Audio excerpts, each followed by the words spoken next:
در سوره احقاف برای ما و شما باز یک تذکر دیگر می‌دهد. اعوذ بالله من الشیطان الرجیم. اولم یروا ان الله الذی خلق السماوات والارض ولم یعی بخلقهن بقادر على ان یحیی الموتى بلی انه على كل شیء قدیر. صدق الله العظیم. خداوند میگوید ای انسان، ای جاهل، ای نافهم، ای بخیرد، تو نظر کن، به آسمان نظر کن، به زمین نظر کن، در چگونه منوال من اینها را آفریدم. آیا من قدرت ندارم که تو را زنده بگردانم؟ این آسمانی که میلیون ها کیلومتر بالاست، این یک پرده هست که بالای سر ما و شماست. از بالای این باز آسمان است. این زمینی که حد ندارد، اندازه ندارد، خداوند تذکر می‌دهد، برای ما و شما خبر می‌دهد این را آفریدم. آیا من تو را ای فرزند آدم زنده کردن نمی‌توانم؟ رخانه شفا فرما داروهای طبیعی را به شما پیشنهاد می‌کند. سامیون وان برای شخصانی که خراب هستند و می‌خواهند وزن گیرند. ام پلوس اپیمدیوم برای با قوت شدن، خوب کردن گردش خون، برای طولانی کردن همخوابگی. ماس پیگمنتو برای کسلی‌های پسریاز و سفید شوی پوست. بینداکس برای ریزانیدن کرم‌های معده و روده. مینوکسیدیل برای برآوردن ریش و موی سر. کرم فرانک برای دراز نمودن مهلت همخوابگی. ماسلا خیلبی برای ریزانیدن سنگ‌های گرده و تبابت آن. فات زورب برای کم کردن وزن زیادتی. السلام علیکم دوستان عزیز. آیا شما برای گذشتن از سرحد دشواری میکشید؟ مهلت حجت‌هایتان به آخر رسیده است. پس من برای شما خدمت رسانی شرکت نور محمد را پیشنهاد میکنم. با ماشین‌های نو و زمانوی، با باوری و اعتماد کامل، توسط رانندگان مرد و زن، شما را از منزل استقامتیتان تا خط سرحد برده برای عبور مرز مساعدت می نمایند. یادآور می شویم که اگر شما از نام شبکه حاجی میرزا مراجعت نمایید، برایتان تخفیف ارائه کرده می شود. رقم ها برای تماس: جمع 7 926 319 59 61. این آسمانی که میلیون ها کیلومتر بالاست، این یک پرده هست که بالای سر ما و شماست. از بالای این باز آسمان است. این زمینی که حد ندارد، اندازه ندارد، خداوند تذکر می‌دهد، برای ما و شما خبر می‌دهد این را آفریدم. آیا من تو را ای فرزند آدم زنده کردن نمی‌توانم؟ اانتم اشد خلقا ام السماء بناها. سوره نازعات. ای فرزند آدم، آیا آفرینش آسمان و زمین مرکب و مشکل است یا که زنده گردانیدن تو؟ کدام این مشکل است؟ خداوند جواب این باز در سوره غافر میگرده، میگوید لخلق السماوات والارض اکبر من خلق الناس ولكن اکثر الناس لا یعلمون. آفریدن آسمان، آفریدن زمین، اینها بزرگتر و مشکلتر است از آنه که فرزند آدم را من زنده بگردانم. اینها کار مشکل است. اینها را آفریدیم، اینها را پیدا کردیم، فقط تو را زنده کردن نمیتوانیم. کوزگر گر کوزه را بشکند، چون بخواهد باز قائم میکند. آن که داند کوزه کردن از نخوست، چی عجب سازد شکسته را درست. شاعر میگوید وقتی که اگر من کلالگر باشم، من کوزگر باشم، وقتی کوزه را خود که شکسته باشم، نقشه کوزه در دست من است، باز آیا ما او را درست کردن نمیتوانم؟ وقتی نقشه ما و شما، پیدایش ما و شما در دست اون ذات باشد، اگر چنده که ابی ابن خلف و عدی ابن ربیعه از رسول اکرم سوال کردند، با طریق استهزا و با طریق تمسخرانه از پیغمبر خدا سوال کردند. برادرای عزیزی که قرآن خوندن نمیتونیم با زبان عربی، اینا با ترجمه تاجیکی و همچنین با حرفای کریلیکی طرز خوندن قرآن. اینا بسم الله الرحمن الرحیم، به نام خداوند بخشنده و مهربان. هم زبان عربی قدی نویسگه، هم با زبان کریلیکی طرز خوندنش، هم ترجمهش هست. انا اعطیناک الکوثر وصل لربک وانحر. این یکم آیت. به درستی که ما تو را کوثر عطا کردیم. یکم آیت. انا اعطیناک الکوثر. هر یک آیاتی که میخونه ترجمهش هست، هم با زبان عربی نویسگه، هم با زبان کریلیکی نویسگه، هم ترجمهش با زبان تاجیکی است. السلام علیکم و رحمت الله و برکاته. پیغمبر خدا سوال کردند، در سوره یاسین میگذشت، قصه او را من جمعه پیشین به شما گفتم که محمد این استخوان پوسیده را کی زنده کرده میتواند؟ و هی رمیم، حال آنکه این خاکستر شده است. خدا چی جواب گفت؟ قل من یحییها الذی انشأها اول مره و هو بكل خلق علیم. محمد بر اینها جواب بگو، آن ذاتی که اولین بار این استخوان را آفرید باز جانی دوباره در این استخوان در آورده میتواند. کذبنی ابن آدم ولم یکن له ذلک، شتمنی ابن آدم ولم یکن له ذلک. خداوند میگوید در حدیث های قدسی میگذرد، فرزند آدم مرا دروغگو میگوید، فرزند آدم مرا دشنام میدهد. فاما تکذیبه ایای، خدا میگوید یعنی چگونه فرزند آدم مرا دروغگو میشمارد؟ فزعم انی لا اقدر ان اعیده کما کان. گمان میبرد فرزند آدم این که وقتی جسد او در قبر میپوسد من جانی دوباره در استخوان وی در آورده نمیتوانم. این گمان در خیال بنده است، این دروغ شماریدن قدرت من است. خداوند میگوید من زنده میگردانم. از همه شما برادرای عزیز، پدرای مهربان، امروز الحمدلله که علم خیلی پیش رفته است و امروز چنان یک آدم هایی که خیلی دانشمند بلند هستند امروز اسلام را قبول میکنند. امروز بس است اون عقیده های پوسیده و آن عقیده های اتئیستی که انسان مرد خلاص، قبر افسانه، قیامت افسانه، عذاب دوزخ افسانه. اینها عقیده های ما و شما نیست. قالوا یا ویلنا من بعثنا من مرقدنا هذا ما وعد الرحمن و صدق المرسلون.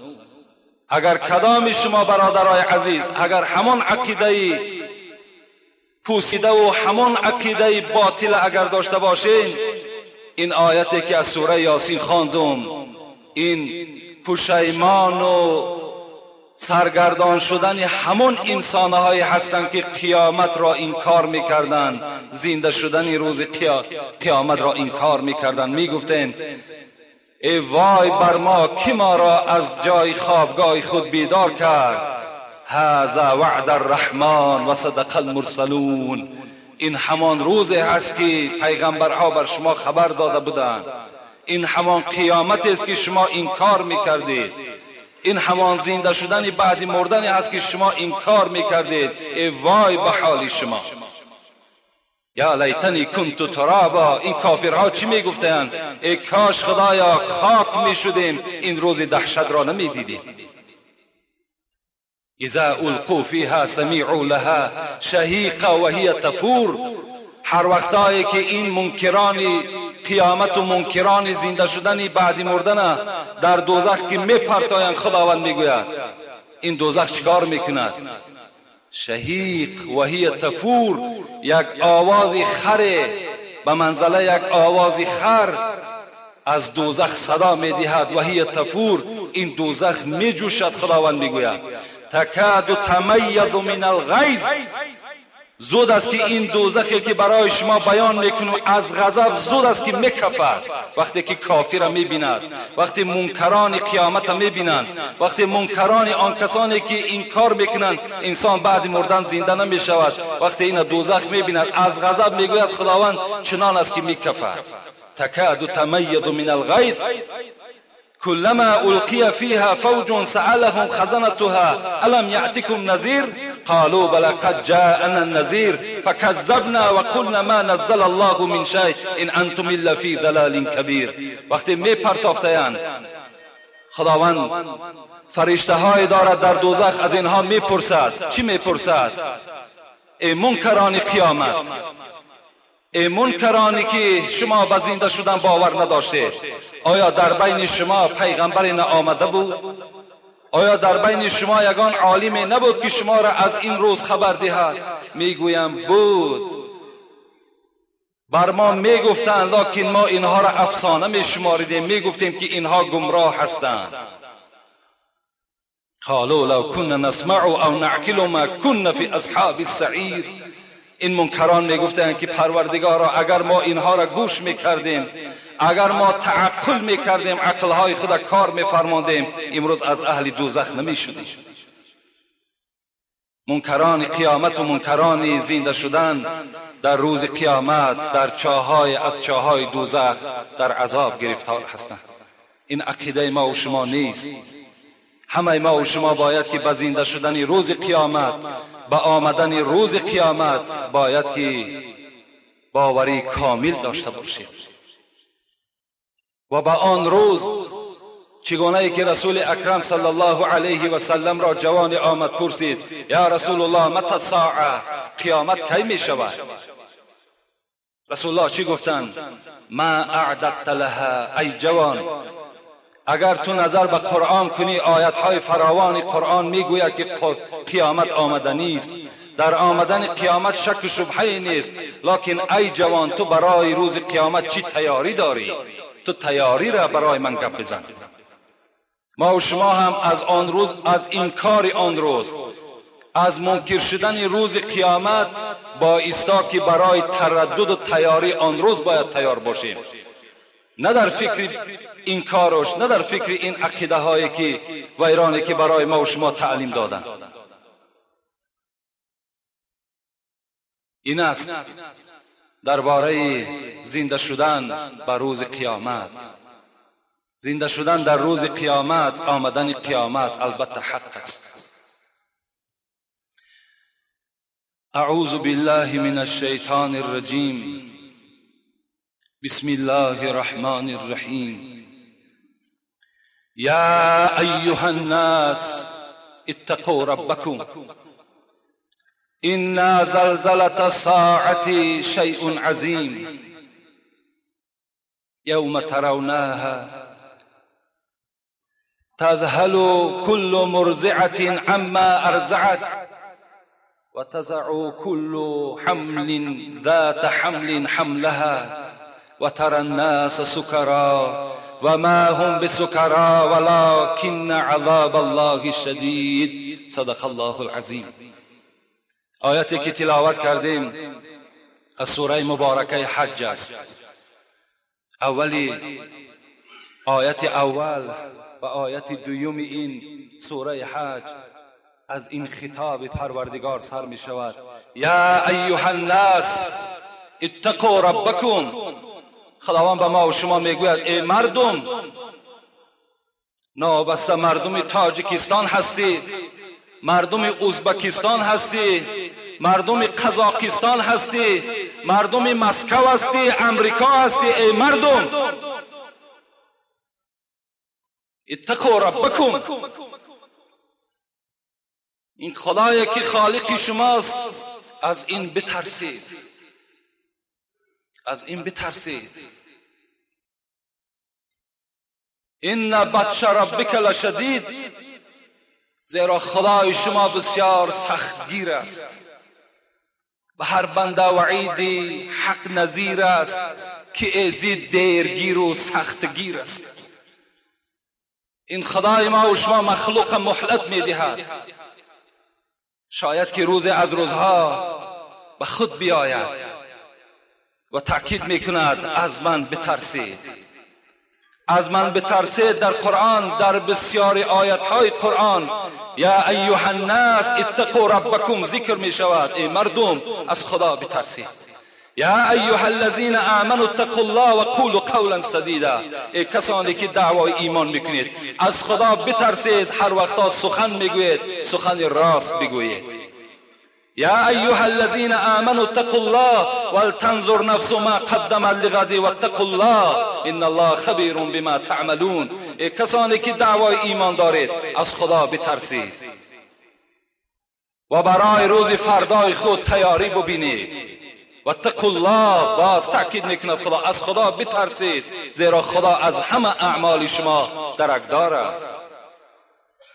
در دیگر آیت قرآن و ایای فرحبون، ای مردم فقط از من بترسید، دیگر از هیچ کس نترسید. وقتی شما از من ترسیدید، همه از شما میترسد. حکایت کنند ز بزرگان دین، حکایتی هست در بستان سعدی میگذرد. چه حکایت است؟ از حقیقت شناسان عین الیقین که صاحب دل بر پلنگ نشست، همه رفت رهوار و مار بدست. یکی گفتش ای مردی خدای، بدین راه که رفتی مرا راه نمای. چی کردی که در اندر رامی تو شد، نگین سعادت به نامی تو شد. یک مرد، چگونه که ما و شما اسب را سوار می شویم، چگونه که ما و شما یک پرنده اهلی را در دست خود می گیریم. مرد میگد یک مرد را دید بالای پلنگ سوار است و در دست خود یک مار دارد. هر اینها درنده هستند، اینها به انسان رام نمی شوند.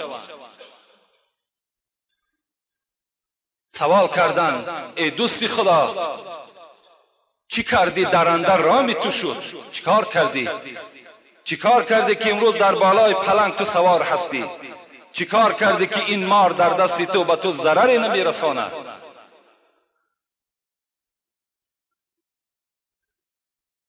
ما را راهنمایی کن، سیر این را برای ما آشکار کن.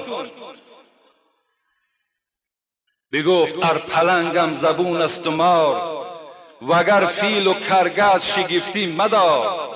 ای مرد خدا گفت، تو امروز بالای پلنگ مرا سوار میبینی، در دست من مار را میبینی که اینها به انسان ضرر میرسانند و امروز مطیع من شدن، فرمانبردار من شدن.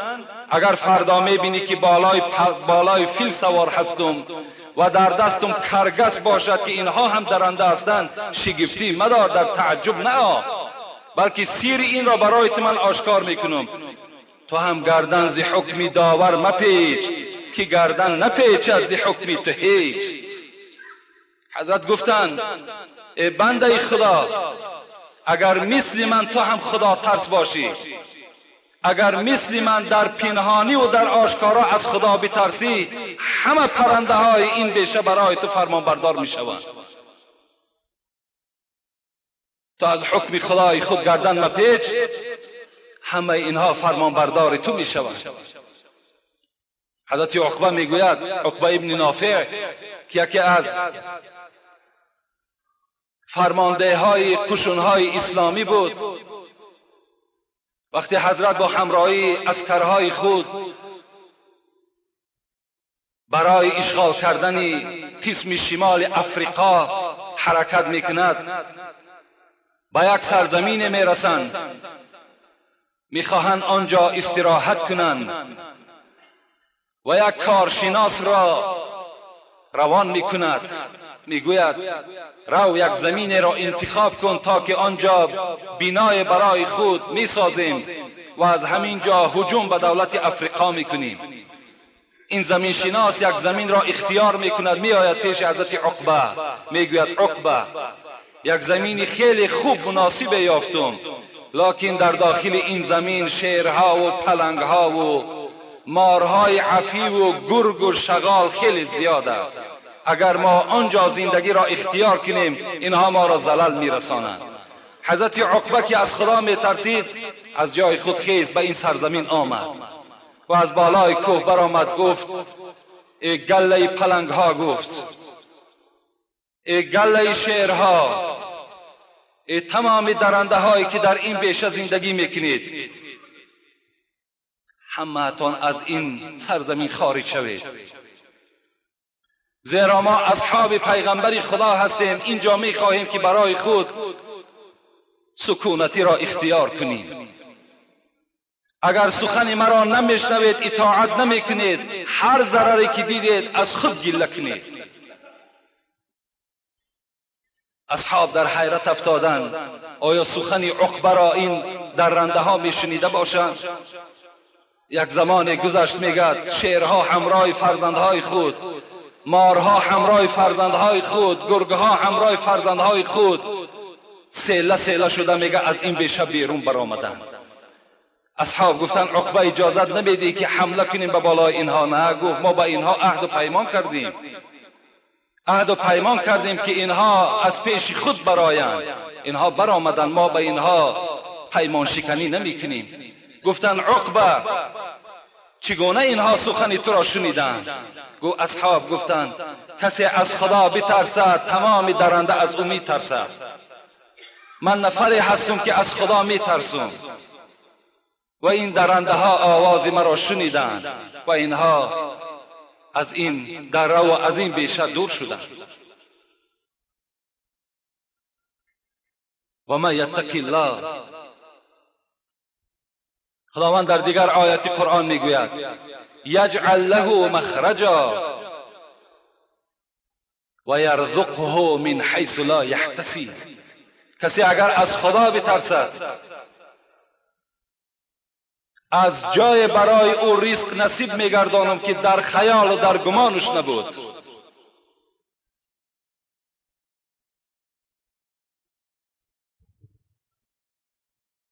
این آیت را مفسران میگن در شأن عوف ابن ملیک نازل شده است که فرزند او را مشرکها وقتی اسیر گرفتند نزد رسول اکرم آمد، گفت پیغمبر خدا فرزند من اسیر مشرکان شد، مادرش تماما طاقت ندارد، گریه زیاد میکند، چیکار کنیم؟ رسول اکرم گفتند کلمه لا حول ولا قوت بسیار استفاده کنین، شما به مقصد خود میرسید. آمد با همسر خود این کلمه را عرضه کرد، هر روز لا حول ولا قوت الا بالله العلی العظیم، یعنی با قدرت خداوندی گواهی میدادند. روز از روزها میگد فرزند این عوف ابن ملیک همراه از 1000 زیاد گوسفند را پیش کرده به خانه پدر آمد. از این خاطر خداوند میگوید کسی از خدا میترسد، از جای به او رزق میدهم که در خیال و در گمانش نباشد. در دوام این آیت خداوند چی میگوید؟ ان زلزلة الساعة شیء عظیم. از خدا بترسید و از زلزله روز قیامت را فراموش نکنید. روز قیامت وقتی که فرا میرسد، یک زلزله سخت تمام گوشه و کنار دنیا را فرا میگیرد. خداوند میگوید شیء عظیم، این زمین جنبی 5 بله و 6 بله نیست. میگوید خداوند این زمین جنبی هست که شاید 500 بل بجنبد، شاید 5000 بل بجنبد. شیء عظیم. فاذا نفخ فی الصور نفخة واحده. وقتی حضرت اسرافیل این سوره که میدمد، این بانگ خطر که میزند، چی میشود؟ و حملت الارض والجبال فدکت دکة واحده. خداوند میگوید وقتی این بانگ خطر که زده شد، کوهها و زمینها از جای خود کنده میشوند، با یکدیگر بر میخورند و اینها مثل ذره واری میگردند. و حملت الارض والجبال فدکت دکة واحده فیومئذ وقعت الواقعه. خدا میگوید انا همین روز قیامت است، همان روزی که زمین کنده می شود، کوها چپه می شوند، این آسمان و انشقت السماء فهی یومئذ واهیه. خدا میگوید این زمین مثل سربار آب می شود، هر پیوند این میگه جدا می شود. این آسمان در بالای زمین میزند. این ستاره هایی که بالای سر ما و شماست پدرهای عزیز، از دنیا چند مراتبه کلان هستند، اینها در زمین میزنند. خداوند میگوید انا همین روز قیامت است. یوم ترونها تذهل كل مرضعة عما ارضعت. خدا میگوید وقتی که این زمین جنبی که در روی زمین رخ میدهد، مادری که در دستش فرزند شیرخواره دارد فرزند شیرخواره را در زمین میپرتاید گویا که فرزند نداشته باشد. و تضع كل ذات حمل حملها. خدا میگوید زنهایی که در شکم خود حامله هستند از ترس این روز حامله های خود میپرتایند، حمل های خود میپرتایند. و ترى الناس سکرا و ما هم سکرا ولكن عذاب الله شدید. خدا میگوید آن روز مردم مست میشوند، لکن این مستی که راحت دارد این مستی نیست میگوید خداوند، بلکه این عذاب هست که درد هست که بندگان مشاهده میکنند. این عذاب سخت خداوندی است که آنها از عذاب زیاد چکار میکنند؟ مست میگردند. بترس ای بنده از روز قیامت، به هر بنده است 100 گونه علامت. قدی نیزه فراید قرص خورشید، بلرزد این و جیم از وهم چون بید.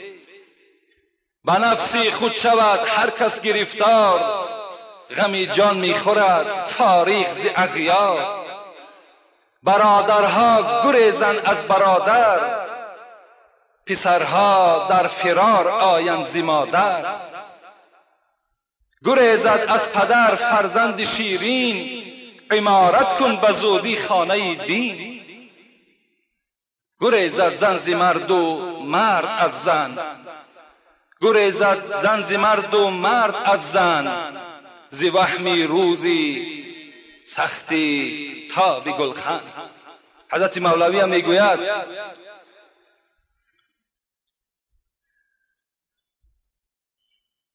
این روزی که قیامت می آید برادرها گریزند از برادر، پسرها در فرار آیند ز مادر. البته این سخن مولوی هم حقیقت دارد.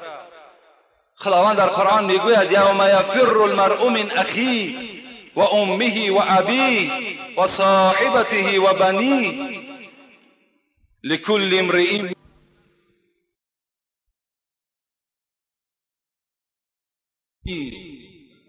وجوه یومئذ مسفره ضاحکة مستبشره و وجوه یومئذ علیها غبره ترهقها قتره اولئک هم الکفرة الفجره. صدق الله العظیم. خداوند میگوید روز قیامت یفر المرء من اخیه، انسان از برادری که در دنیا با او همنشین بود، با برادری که یکدیگر را دوست می داشت میگریزد. فر المرء من اخیه و امه و ابیه، این انسان از مادر و از پدر خود میگریزد.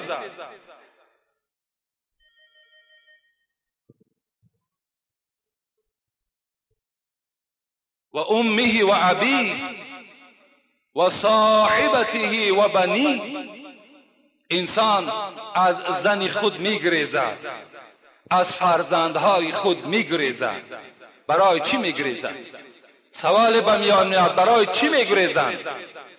لکل امرئ یومئذ شأن یغنی، زیرا که آن روز خداوند میگوید یک روزی هست که همه در یک امر مشغول هستند. حضرت عایشه صدیقه رسول اکرم میگوید روز پیغمبر خدا گفتند یحشر الناس یوم القیامت عفاتا عراتا غرلا. عایشه گفتند خداوند روز قیامت وقتی انسان از زنده میگرداند و به محشرگاه حاضرش میگرداند، حالتی که لباس ندارد، حالتی که پایهای لوچ است، و غرلا و مردها ختنه ناکرده شده اند. عایشه صدیقه میگوید یا رسول الله النساء و الرجال جمیعا ینظر بعضهم الی بعض. پیغمبر خدا روز قیامت مردها و زنها یک جا هستند؟ بله عایشه روز قیامت زنها و مردها یک جا هستند. پیغمبر خدا در حالتی که یکدیگر لوچ هستند آیا نظر به سوی یکدیگر نمیکنند؟ پیغمبر خدا چی گفتند؟ عایشه الامر اشد من ان ینظر بعضهم الی بعض. آن روز گفت چنان روزی هست عایشه که دیگر در پهلوت مادرت باشه نظرش نمیکنی، در پهلوت پدرت باشه نظرش نمیکنی. گفت آن روز همه دیدگاه شما به سوی آسمان است. فرمان خدا چی می آید؟ از دوزخ می آید فرمان تو از بهشت. آن روز فرمان این است. گفت آن روز خاطر شما گفت به اون طرف حواله هست. گفت به سوی پهلوی که در پهلوی توست به این نی. گفت پیغمبر خدا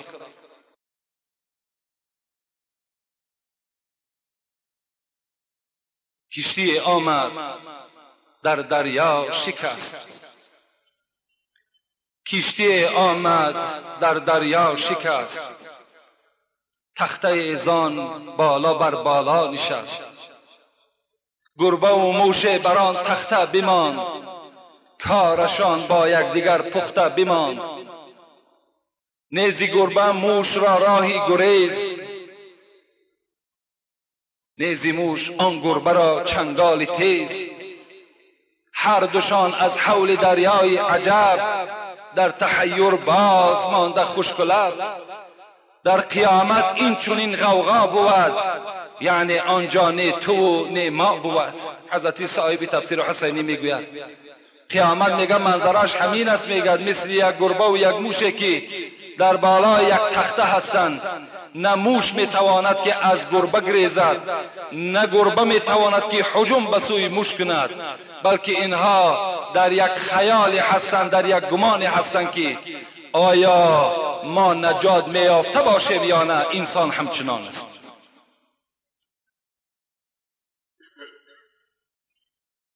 ولا يسأل حمیم حمیما یبصرونهم یود المجرم لو یفتدی من عذاب یومئذ ببنی. خدا میگوید اون روز آن گناهگارهایی که در دنیا گناهگار بودند، سخن خدا را پسند نمی کردند، به سخن خدا توجه نمی کردند، اینها میگوید در روز قیامت حاضر هستند، تیار هستند که فرزند خودش را در عوض عذاب خودش بر من عوض دهد. خداوند میگوید در آن روز خیش را به خیش ما رو پرو میکنیم.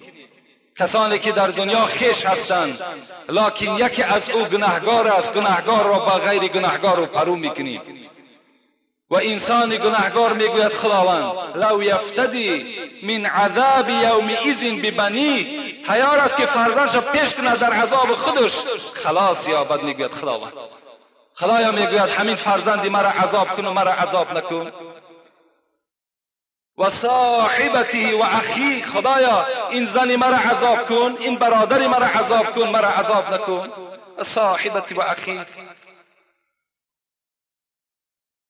خدایا تمام این مردمی که در روی دنیا است، خواه اینس است خواه جین است، خدایا اینها را عذاب کن، مرا عذاب نکن. لیکن خداوند چی میگفت از کلا انها لظا نزعت للشوى تدعو من ادبر و تولا. نه همچنان خیال نیست. گفت امروز گفت این دوزخی من شعله‌ور است. نزعت للشوى، این دوزخی هست که پوست سر تو را میکشد. گفت خداوند مجرم گناهگار خود عذاب میکشد. فرزندی او صالح باشد فرزندی او عذاب نمیکشد، مادری او صالح باشد مادری او عذاب نمیکشد، بلکه شخصی گناهگار در نزد خدا البته به البته جوابگر میشود، جواب میدهد. این است آن لحظه یک لحظه عهدی که از این روز قیامت برای شما خبر دادیم. روز قیامت در روایت ها می آید اولین شخصی که زنده می گردد بعد این قدر واقعی مدهش و بعد این قدر که دنیا همه راست می شود، جای کج در روی دنیا دیگر نمی ماند، آن روز اولین شخصی که زنده می گردد این محمد صلی الله علیه و آله و سلم است.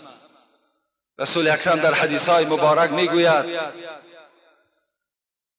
انا سید ولد آدم ولا فخر، من رئیس فرزند آدم هستم لکن به این افتخار نمی کنم.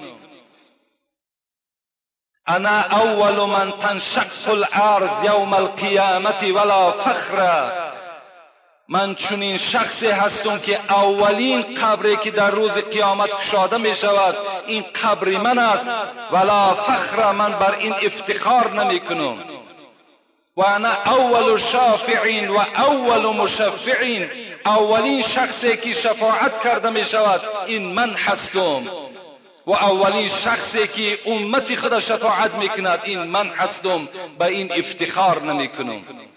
و لواء الحمد بید یوم القیامت ولا فخر، بیرق شفاعتم در روز قیامت در دست من است، من فخر نمی کنم.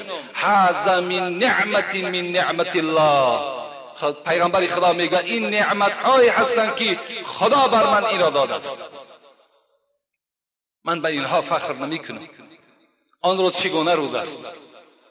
وقتی اسرافیل زنده هست، میکائیل زنده هست، اسرافیل زنده هست، عزرائیل زنده هست، این 4 ملائک مقرب همگی زنده هستند. وقتی اینها را خداوند که زنده میگرداند و در دست یکی از اینها لباسی اهل جنتی ها را میدهد، در دست یکی از اینها آب میدهد، در دست یکی از این ملائکه ها کفش را میدهد، در دست یکی از این ملائک تاج را از جنت میدهد و به این ملائکه ها فرمان میشود. چی فرمان میشود؟ به نزد تربت حبیب من روید، به نزد قبر حبیب من روید و اولین شخص را که زنده میگردانید این محمد صلی الله علیه و سلم وی را زنده بگردانید. این را حضرت مولوی هم در نظم در آوردن. میخواهم این نظم را به شما قرائت کنم که آیان بر سر قبر محمد فرستاده صلوات های به حد.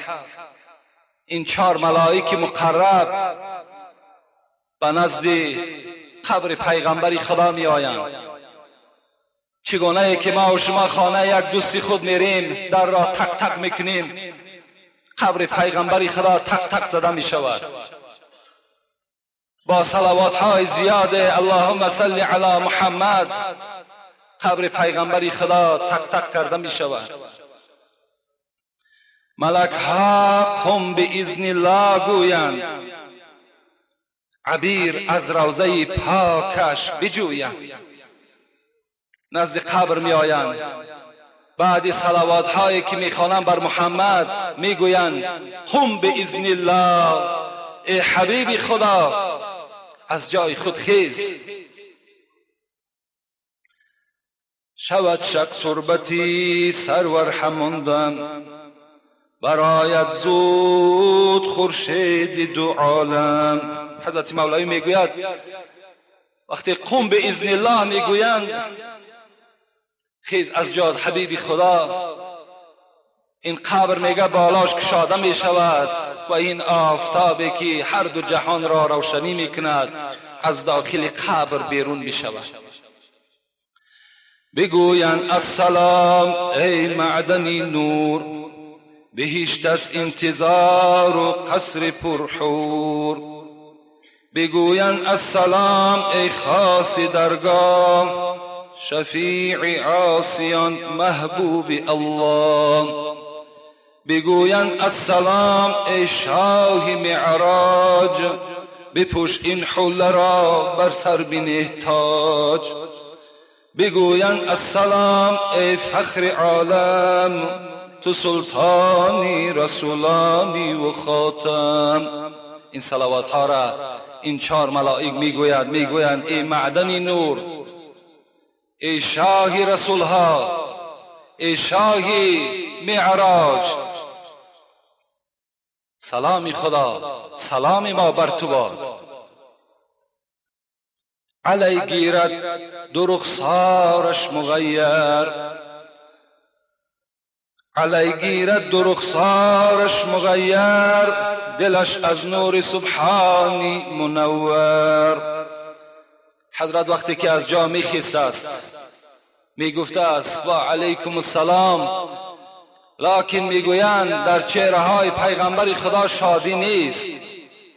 آن روز پیغمبر خدا چنان چهره مبارکش تغییر یافته شده است گویا که فرزند خدا گم کرده باشد. چهره ها میگد مغیر است، تغییر یافته شده است، از جای خود میخیزد. دل از نور سبحانی روشن است. اولین سخنی که پیغمبر خدا میگوید چی میگوید؟ از قبر بیدار شدن، خیستن. بگوید امتا حالت چگونه است؟ بگوید امتا حالت چگونه است؟ بری امت دلم غرقاب خون است. که اکثر امتانم عاصیانند، بگیر و دار محشر عاجزانند. چی شد ای امتی بیچاره حالت، برنج و عقبه روزی قیامت. حضرت بیدار بشده‌اند. اولین سخنی که به سوی جبرائیل میگفته است، برادر جبرائیل حال امت چگونه هست؟ اینقدر واقعه مدهشه که بالای امت من گذشت، حال امت چگونه شد؟ امتهای من همه عاجز بودند، همه ضعیف بودند، همه عاصی بودند. حالت اینها چگونه باشد؟ حضرت چنین غمخواری بودند، چنین دلسوزی بودند.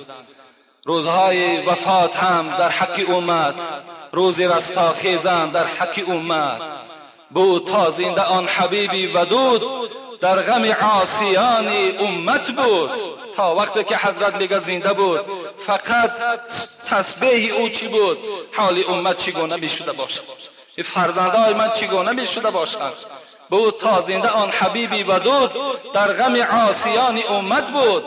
وقتی رفتن حبیب آزاده، امتی امتی گفته گفته جان داده. حضرت میگوید روزی رفتنم امتی امتی امتی، حال امت چگونه باشد؟ حال امت بعد من چگونه میشده باشد؟ گفته حضرت از دنیا سفر کردم. روزی رستاخیز شود آغاز، آن روز قیامت که حضرت میخیزد، شاعر میگوید روزی رستاخیز شود آغاز، امتی امتی گفته گفته خیزد باز.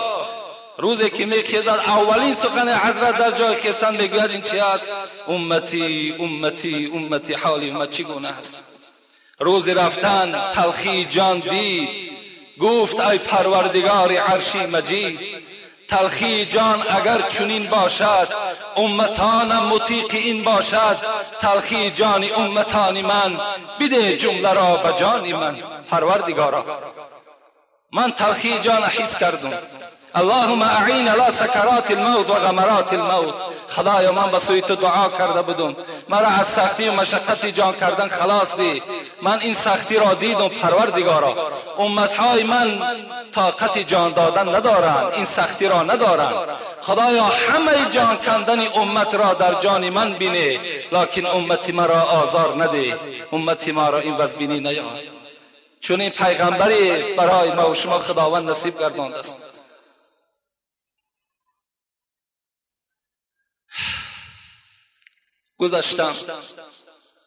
گذشتم از پدر از مادری خود، از بری امت. حضرت میگوید گذشتم از پدر از مادری خود، از بری امت. بده یا رب به دستم روز محشر دفتری امت. خدایا روز محشر خیلی روزی دشوار است، روی خط تمام امت من از تو طلب دارم. پروردگار روی خط اینها را در دست من بده. دلم دائم برای امتانم چون داغ می سوزد، نبینم کاش در هر دو جهان درد سری امت. پروردگارا هیچگاه نمیخوام درد سری امت را بینم، هیچگاه نمیخوام که در دیده امتم آب چشم را خواه در دنیا و خواه در قیامت از عذاب و شکنجه ببینم. پروردگارا این گونه دعاهای مبارک از رسول اکرم در حق امت میشد. وقتی این سخن را میگوید بگوید جبرائیل ای دوست وهاب.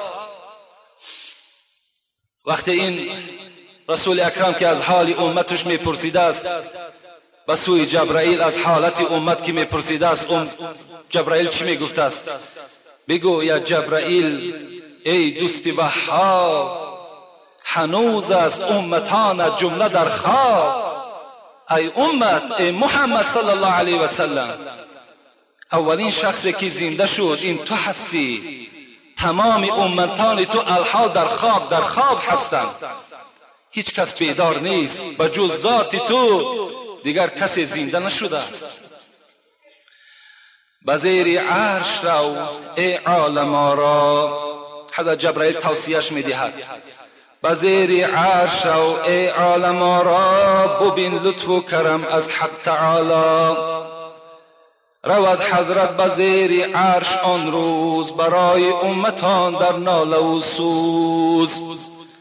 حضرت توصیه میدهد که امروز بجز ذات خداوندی دیگر هیچ دادرسی نیست.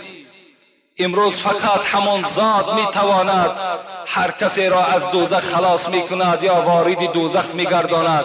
فقط در دست اون ذات است. محمد زیر عرش رو از زیر عرش طلب کن، از خدای خود طلب کن، در حق امت حال امت از اونجا طلب کن.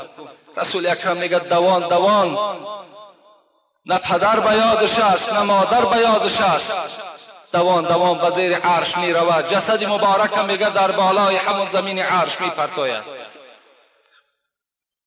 به سجده می نهد سر را به درگاه، به دردی امتانی خود شفاخواه. حضرت سجده در پیشانی مبارک میگذارد و به زاره می درآید.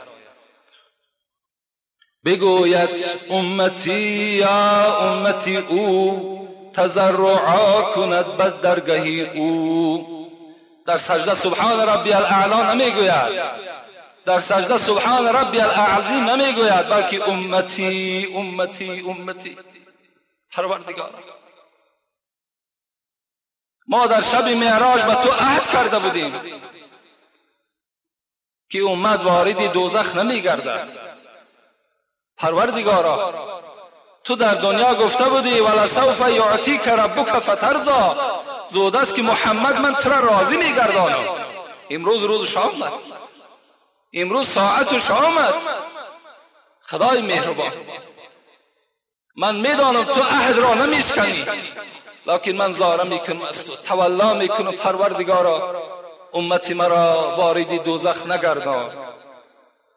من بر تو گفته بودم ای ذات پاک، اذن لا ارضى و واحدا من امتی فی النار، من از درگاه تو راضی نمیشم تا وقت یک امتم در دوزخ باشد. خدایا من از تو راضی نمیشم.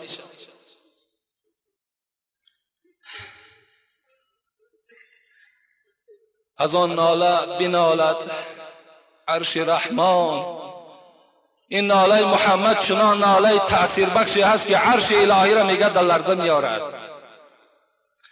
از آن ناله بنالد عرش رحمان، به موج آید شکوهی بحر غفران.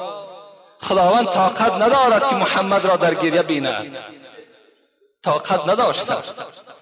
از همین خاطر موج رحمت الهی، دریای مغفرت الهی میگه در جوش می آید، عرش در لرزه می آید. چی می گوید؟ ندا آید ز خلاق جهاندار، آن ذاتی پر اقتدار آن روز یک صدای می زند.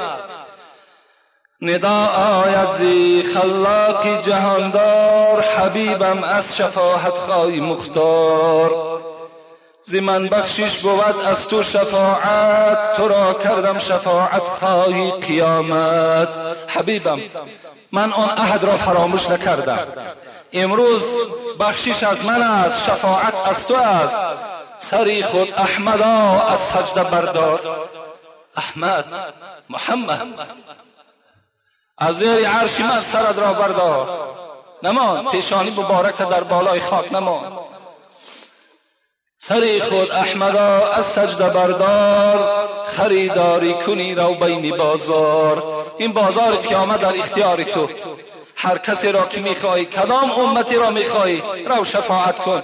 سری خود از بالای از این بالای خاکی ذلیل پیشانی خود بردار. شود خوش آن زمین، بالا کند سر، بپوشد حله های خلد و دربر. حضرت وقتی این صدا را میگه از خدای خود که میشنود، حبیبم سر را بردار، بازار قیامت در اختیار توست، هر کسی را میخوای شفاعت کن. حضرت دیگر از خرسندی از جای خود سر میبردارد، از دست جبرائیل و میکائیل و اسرافیل و عزرائیل آن لباس ها و آن تحفه های جنتی که بود همه اونها را قبول میسازد و میپوشد. رود در بین صحرای قیامت، برای امتش قصدی شفاعت. حضرت میدان بازار محشر می آید، با امید شفاعت یک راهی را برای خودش اختیار می کند. شود او منتظر اندر حسابگاه، به پیش راه امت چشم بر راه. حضرت در یک کنار راه می ایستد، نظر سازد ز همت ها چپ و راست، چگونه آید امت از خدا خواست. یک راهی را برای خودش انتخاب میکرده است. چگونه ای که ما و شما فرزندهامان از دولت‌های دوردست می آید، در فرودگاه رفته منتظر فرزندها میشویم کی میفراید تا که او را پیشواز بگیریم. رسول اکرم هم مثل همین در یک راه می ایستد، کنی امت ما حالش از حسابگاه چگونه خلاص می شده باشد، ترازوی اعمال چگونه انجام یافته باشد، نامه اعمال امت من چگونه انجام یافته باشد. وقتی ما و شما از اینها نجات که میابیم، راه رسول اکرم در راست میشویم، مثل پدری که فرزند در آغوش میگیرد، مثل فرزندی که از یک زندان خلاص میشود، رسول اکرم در آغوش میگیرد و میگوید فرزندم داخل جنت شو، داخل جنت شو. هر کدام ما و شما را وارد جنت میگرداند. این گونه حبیبی خدا، این گونه پیشوا داره ما و شما. الحمدلله این نعمتی هست که خدا بر ما و شما داده است که در روز قیامت این حبیبی خدا به ما و شما شفاعتگاه می شود. حضرت عایشه صدیقه روز میگه گریان بودن، رسول اکرم گفتند یا عایشه ما یبکیک، چرا تی گریه میکنی؟ حضرت عایشه گفتند فذکرت یوم القیامه فبکیت. پیغمبری خدا روز قیامت یادم آمد، مشکلات های روز قیامت یادم آمد. پیغمبری خدا دیگر آب چشم داشتن نتانستم. پیغمبری خدا روز قیامت مرا شفاعت میکنی یا نه؟ آیا من به یاد تو میزنم یا نه؟ این عایشه از پیغمبری خدا سوال کردن. رسول الله گفتند یا عایشه، گفتند روز قیامت من در یاد شما هستم، لکن سه موضعی هست که در اون موضع ها هیچ کس در یاد کسی نمیزنه. عایشه گفتند پیغمبری خدا اون وقت اون حالت کدام حالت است؟ رسول الله گفتند وقتی که ثواب بنده را در ترازوی اعمال وزن میکنند، ثواب زیاد از یا گناه، اون روز همه چشم ها به سوی ترازو هست، هیچ کس در یاد کسی نیست. اون روز من هم گفت در یاد شما نیستم. دویم حالتی که برای شماست گفت اون حالت نامه اعمال است، به دست راست شما داده می شود یا چپ. اون روز هم گفت کسی در یاد کسی نیست مگر همه خاطر انسان به سوی خداست که به دست چپ می گیریم یا به دست راست. و سوم حالتی که خیلی مدهش است و کسی در یاد کسی نیست، این گذشتن پول صراط است که بنده نجات می‌یابد یا نه. در این سه حالت کسی در یاد کسی نمیزند. خدایا پروردگارا ما امتی گناهگار هستیم، پروردگارا ما امتی عاجز هستیم. خدای مهربان، بنده همان به که زی تقصیر خیش عذر به درگاه خدا آورد، ورنه سزاوار خداوندیش کس نتواند که بجا آورد. خدایا ما هیچگاه با حمد تو رسیدن نمی توانیم. ما به قدر این نعمت‌هایی که بر ما نصیب گردانیدی با قدر این رسیدن نمی‌توانیم، لکن خدایا این روزها و این ساعتها و این سه حالت خدایا بر تمام این امت آسان بگردان. حضرت رابعه هم یکی از زنهای مجاهده بودند، زنی بودند که فقط در راه خدا عمر خود سپری کردند. اون حضرت هم سه حالت برای خودش بیان میکند که تشبیه همین سه حالت است. میخواهم که این نظم حضرت رابعه را به سمع شما برسانیم و بعدا دعا کنیم که نظر کنین زنها زن بودند چگونه از خدا میترسیدند، زن بودند چگونه از روز قیامت میترسیدند. از آن رابعه پرسان کرد سائل چرا شوهر نسازی از قبائل؟ ای رابعه، رابعه عمر خود را به شوهر گذرانیده. شخص سوال کرد رابعه چرا تو شوهر نکردی؟ از آن رابعه پرسان کرد سائل چرا شوهر نسازی از قبائل؟ بگفتش در غمی سه چیز هستم، ندانم قسمتی روزی الست است، ندانم روزی رحلت دادنی جان رحم یا نه ز مکر دیو شیطان. گفتن ای سوال کننده، گفتن اولا گفتن ما در پیش جان کندن داریم، روزی رحلتی جان داریم. من نمیدانم که روزی رحلتی جان آیا جانی به سلامت می برده باشم، ایمانی به سلامت می برده باشم یا نه، آیا از این فتنه های شیطان، از این حمله های شیطان من نجات می یافته باشم یا نه. گفتن یکم چیزی که مرا نمیگذارد که شوهر کنم این است که در حالت رحلت جان آیا به ایمان می روم یا به ایمان. دوم از شدت روز قیامت چی باشد حال اندر دادنی خط. دوم آن روز قیامت به یاد می آید و دادنی خط به یاد می آید، دادنی نامه اعمال. نامه اعمال چیست؟ تمام شما فرزندای عزیز، تمام شما پدرای مهربان به خود نامه اعمال دارید. کراما کاتبین یعلمون ما تفعلون. دو ملائکه های دارید در دست راست شما، در دست چپ شما. نیکی ها و بدی های شما را هر روزه می نویسند. چگونه ای که در یک کارخانه شما کار میکنین، تمام آن حجت هایی که شما می نویسین اونها را جمع میکنن، کتاب میکنن. این اعمال های شما، این حیات شما در کتاب ها کتابت می شود. اینها روز قیامت در دست شما داده می شود. این را نامه اعمال میگویند. دوم از شدت روز قیامت چی باشد حال اندر دادنی خط. سوم دو فرقه گردد خلق فردا، یکی خوانده شود بر خلد اعلا، دیگر رانده شود بر جانب نار، گرفتاران قهر سخت قهار. نمیدانم که در بین کدامم، از این اندوه در کلفت مدامم. از این باعث نسازم فکر شوهر، نیم فارغ دمی از خوف محشر. حضرت گفتن سیوم میدان ای سوال کنند در روز قیامت مردم دو تفرقه می شوند، یکی سیاه رو می شود، یکی سفید رو می شود. من در کدام طایفه اینها هستم؟ این سه حالت مرا نمیگذارد که شوهر کنم. من زن بودند